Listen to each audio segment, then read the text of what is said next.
Adesso io prego le persone che vogliono fare delle domande ai nostri ospiti di prenotarsi. Io so che c'è già una prenotazione. Alzate per favore le mani. Cavaliere, consigliere Diego Casini, consigliere Enrico Pizza.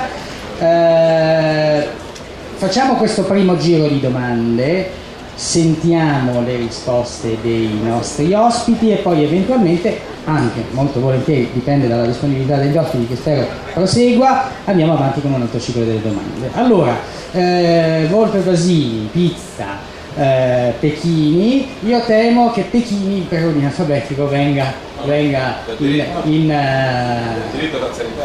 e soprattutto perché il cavaliere, mi permetto di aiutarla, il cavaliere Pechini, quando è nato lei? Scusami, 1927? Nel 20. Nel 20, mi sono sbagliato solo di 7 anni. Il cavaliere arriva dalla Casba in autobus. Permette, io abito in via Romeo Battisti. Venga il microfono vicino per favore. Romeo Battisti. Certi discorsi che sono stati fatti dai signori non esistono, per il fatto che i primi africani che sono venuti e che hanno aperto dei negozi, io li ho seguiti, li ho consigliati, sono diventati degli amici. Non esiste quella furia dell'africano, del marocchino, eccetera. Sono gente normale, solo che bisogna prenderli con molto tatto.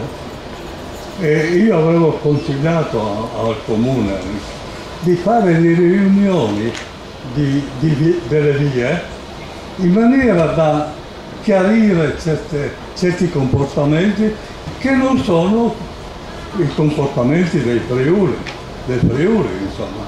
E allora, cioè, farmelo notare con molta grazia, insomma, ecco.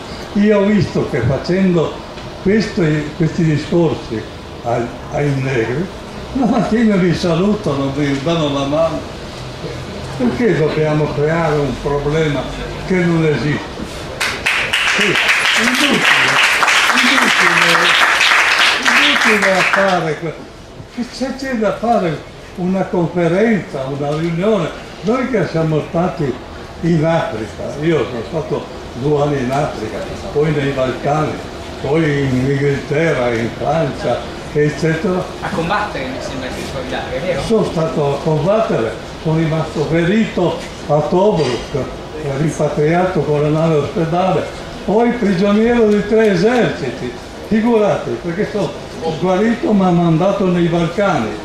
Lì mi diceva il colonnello, ma tu non mangi mai alla mensa. Cavaliere, faccia una domanda a questi uomini. Perché in modo militare. Lei ha qui... Perché dico non mangio? Mangio dai civili. Mi invitano a cena ogni cena e io non posso dire no. Perché parlavo la loro lingua e allora si divertivano a chiedermi dell'Italia che io ne godevo.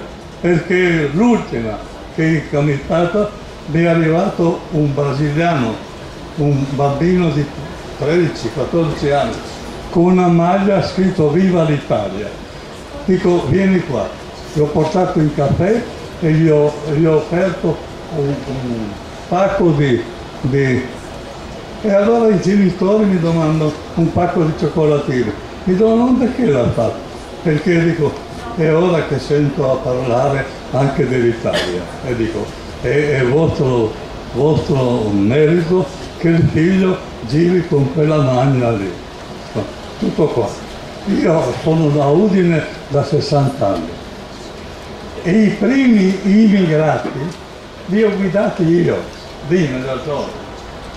Perché li ho consigliato? Sono tutti commercianti che adesso guadagnano anche. Alcuni, la via Battisti per esempio, è sparita di tutti i commercianti. Perché? Perché le tasse, quel discorso di prima, le tasse mangiavano tutto il reddito e allora ha abbandonato le attività. Tutto il discorso si svolge su queste basi, ecco. Quindi gli immigrati, uniamoci, avviciniamoci, come sono io, vicino a tutti, non guardo il colore della pelle, perché io sono abituato al colore della pelle. Grazie. È stato un rito. Abbiamo dei problemi in Italia tremendi, ma è meglio che smetta, perché altrimenti dovrei dire delle cose, perché la mia lingua è chiara.